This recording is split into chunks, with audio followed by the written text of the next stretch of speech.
সচিবালয় থেকে যোগ দিয়েছেন সহকর্মী আলামিন হোসেন। আলামিন, সীমান্তে উত্তেজনার বিষয়ে বিজিবির অবস্থান কি? মানে কি পদক্ষেপ নিতে যাচ্ছে তারা? আর স্বরাষ্ট্র উপদেষ্টা বলেছেন যে ভারতীয় হাইকমিশনারকে 2-1 দিনের মধ্যে তলব করা হতে পারে। এ বিষয়ে কি তথ্য আছে? দেখুন, তারা যেটি বলছেন যে তারা সীমান্ত পরিস্থিতি নিয়ে লালমনিরহাটের দহগ্রাম, নওগাঁর পত্নীতলা, চাঁপাইনবাবগঞ্জ সহ বেশ কয়েকটি জায়গায়, অন্তত 5টি জায়গার কথা স্বরাষ্ট্র উপদেষ্টা লেফটেন্যান্ট কর্নেল অবসরপ্রাপ্ত জাহাঙ্গীর আলম চৌধুরী তিনি বলেছেন যে 5টি জায়গায় ভারতের যে অভ্যন্তর অর্থাৎ ভারতীয় অংশে তারা কাঁটাতারের বেড়া নির্মাণ করতে যাচ্ছে। সেক্ষেত্রে আন্তর্জাতিক আইন হচ্ছে 150 গজের মধ্যে কেউ কোনো বড় ধরনের অবকাঠামো নির্মাণ করতে পারবে না। যদি নির্মাণ করতে হয় সেক্ষেত্রে দুদেশকেই সেই দুদেশের অনুমতি নিতে হবে।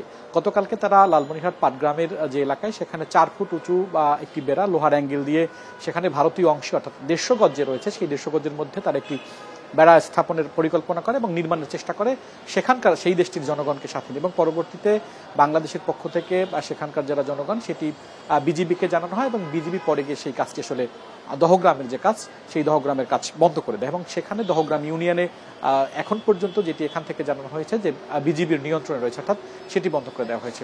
এর বাইরেও সচিবালয় স্বরাষ্ট্র উপদেষ্টা যারা সংশ্লিষ্ট রয়েছেন সীমান্ত সংশ্লিষ্ট বিশেষ করে বিজিবি থেকে শুরু করে অন্যান্য সংস্থা রয়েছে তাদের সঙ্গে একটি বৈঠক করেছেন। সেই বৈঠকে একটি সিদ্ধান্ত নেওয়া হয়েছে যে সীমান্ত পরিস্থিতি নিয়ে সীমান্তের যে 150 গজের মধ্যে কোনো রকমের কোনো স্থাপনা নির্মাণ করতে দেওয়া হবে না এবং সেই কাজ করতে অনেকটা ভারতকে বাধ্য করা হয়েছে।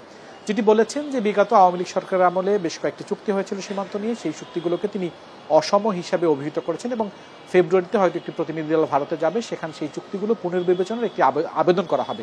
প্রশ্ন ছিল যে এই বিষয়গুলো নিয়ে আন্তর্জাতিক কারো মুখাপেক্ষি হবে কিনা, সেই প্রশ্নের উত্তর আসলে স্বরাষ্ট্র উপদেষ্টার পক্ষ থেকে কিছুই দেওয়া হয়নি। এর বাইরে আপনি জানেন যে সাতক্ষীরার সোনাডাঙ্গার সাতক্ষীরার যে কাকডাঙ্গা একটি গ্রাম রয়েছে সাতক্ষীরা যশোর সীমান্ত, আর সেখানে ভারতের যে অংশ সোনাই নদী রয়েছে সেই সোনাই নদীর অর্ধেকটা বাংলাদেশের এবং অর্ধেকটা ভারতের। সেই সোনাই নদীর অপার প্রান্তে সেখানে night vision camera movement detector বসাচ্ছে ভারতীয় বিএসএফ। আমরা বেশ কয়েকটি গণমাধ্যমে সেটি দেখেছি, ভারতীয় গণমাধ্যমে। সে বিষয়ে স্বরাষ্ট্র উপদেষ্টাকে প্রশ্ন করা হয়েছিল, তিনি যেটি বলছেন যে এখন সেই তাদের অংশে যদি কোনো স্থাপনা নির্মাণ করে থাকে সেক্ষেত্রে আসলে কিছু করার নেই। প্রশ্ন ছিল নাইট ভিশন ক্যামেরা দিয়ে বাংলাদেশের অভ্যন্তরের মধ্যে তারা নজরদারি চালাচ্ছেন কিনা বিএসএফ এর পক্ষ থেকে। সে প্রশ্নে তিনি বলছেন যে তারা ভারতের পক্ষ থেকেও কিছু কিছু সীমান্তে নজরদারি করা হয়, বাংলাদেশের পক্ষ থেকেও বেশ কয়েকটি জায়গায় তারা সীমান্তে নজরদারি করা হয়। তবে তারা আর ধন্যবাদ জানিয়েছেন সীমান্ত এলাকার। আপনি জানেন যে 30টি জেলার বাংলাদেশের 4টি প্রদেশের সঙ্গে সীমান্ত সংযোগ রয়েছে বাংলাদেশের।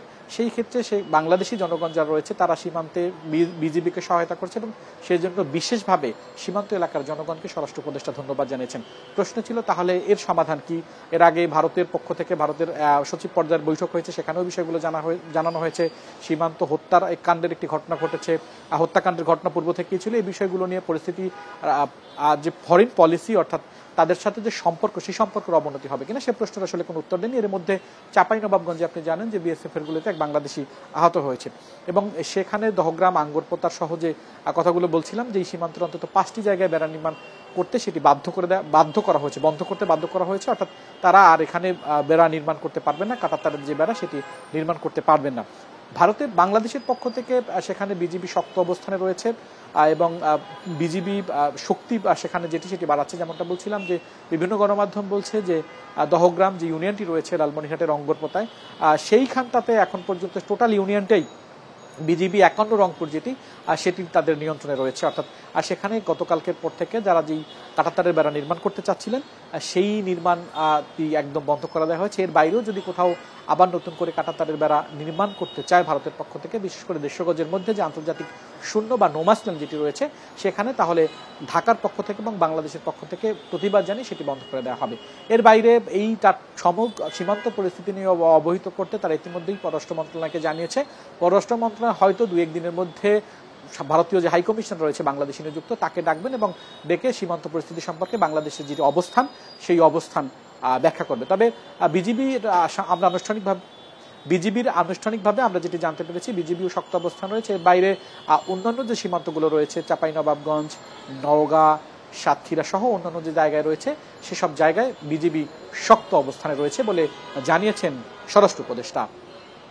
সীমান্ত পরিস্থিতি নিয়ে সচিবালয় থেকে জানাচ্ছিলেন সহকর্মী আলামিন হোসেন।